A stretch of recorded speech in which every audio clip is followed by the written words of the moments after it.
both sides. Do d dx both sides. d dxy and d dx this thing.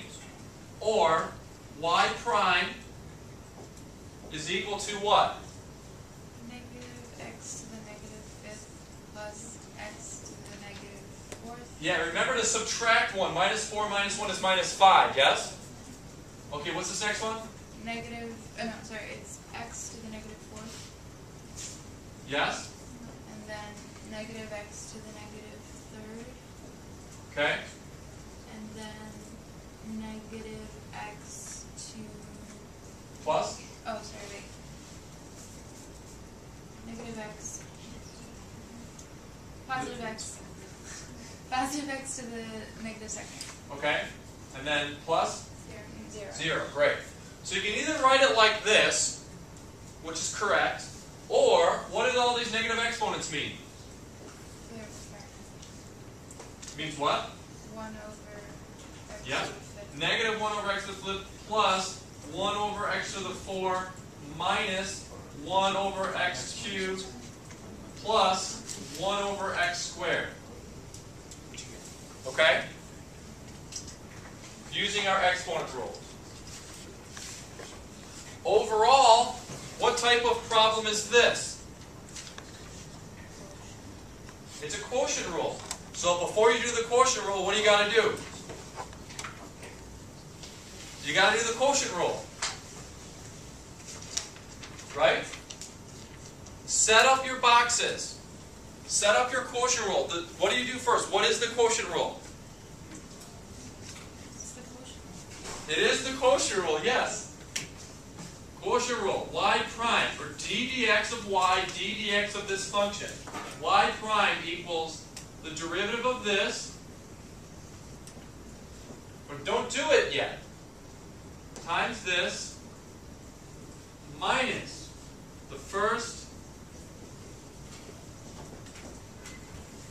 times the derivative of the denominator, all over denominator squared. So do the quotient rule. Recognize the problem. This is a quotient rule problem. So set it up as a quotient rule problem. Cut up that little big, porterhouse for little Reed. You know what I'm saying? Now, what does this break down to? What do I have left to do, Lauren?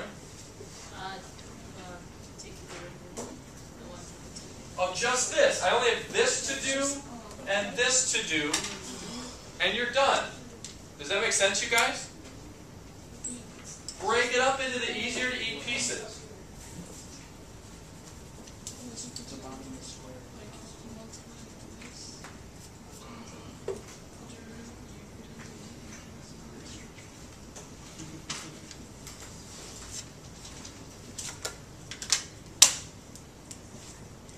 Exponents raised to exponents.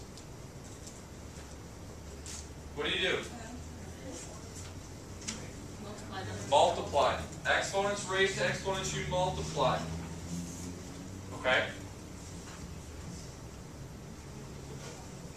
And again, for free response, you're done.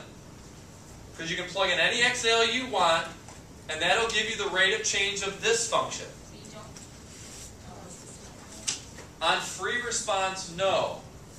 But for multiple choice, now we get in the habit of simplifying it, because you're going to have to find that same answer. Do you know what I'm saying? Another trick is, if you get stuck and you're like, oh my gosh, I don't have the time or the patience to do all this algebra, what you could always do on the free responses, if you don't have that, you can't find the right form, put yours in, or like check one value on yours, like plug in a 2, and then plug in a 2 to the rest of them. You know what I'm saying? Or graph this one, and graph the rest of them and see which one's the same. There's there's a calculator and a non-calculator portion.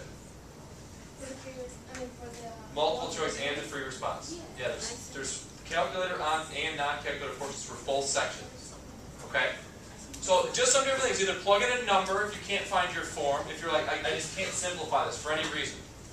Either plug in a number or just graph this thing with the rest of them and just see which one's the same graph. Does that make sense, you guys? Like if this is your derivative and you can't find none of them in the right form because they simplified that numerator, like if you're like, oh shoot, I just for some reason can't do the algebra, there's ways around it. You know what I'm saying?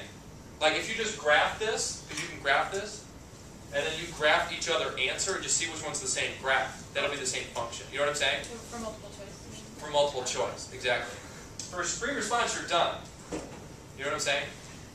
Or try, and for now, try just work. Square root is the same as what exponent? The half. Yeah? So check this out. I'm going to write it over here, you guys.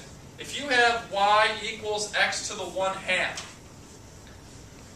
when you take the derivative, this is still the power rule. Any integer or any value you got up here, you're still going to bring this number down and then subtract 1. So the derivative of x to the 1/2 is 1/2 x. Now this is weird. Here's what I do. Everyone's like, is it, you do this, minus 1, right? Everyone's like, oh, fraction subtracting. 1 is the same as 2 2's, right? So what's 1/2 minus 2 2? Negative 1/2. You know what I'm saying? Okay, you guys? So, and this is the same. You can rewrite this as negative exponents mean flip it. This is the same as 1 over 2 times the square root of x. Negative means flip it, and then 1/2 is the same as square root of x. Okay? Does that make sense, you guys? So now let me ask you this, Nathaniel. If this is the derivative of the square root function, 1 over 2 times the square root of x, what's the derivative at 0? Here's a picture of the graph.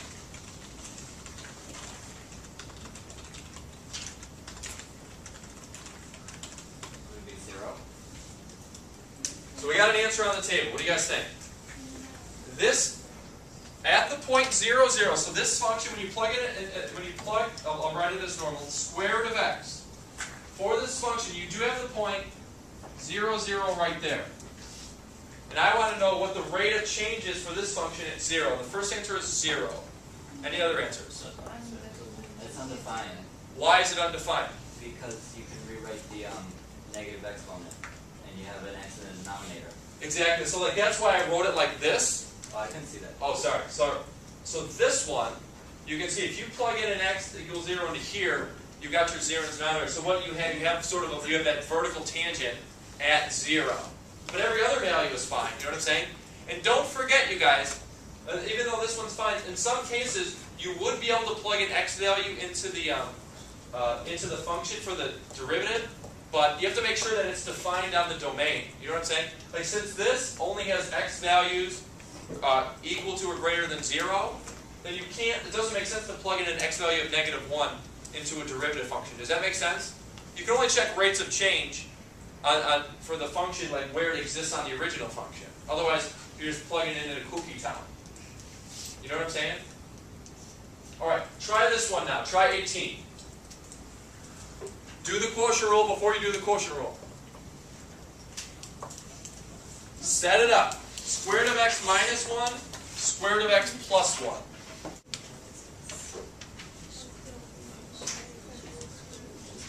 Again, square root is the same as x to the 1/2 minus 1 over x to the 1/2 plus 1.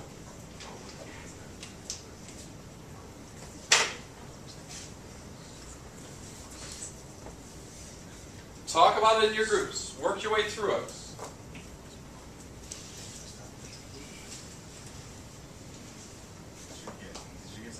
Jake, did you get that consent?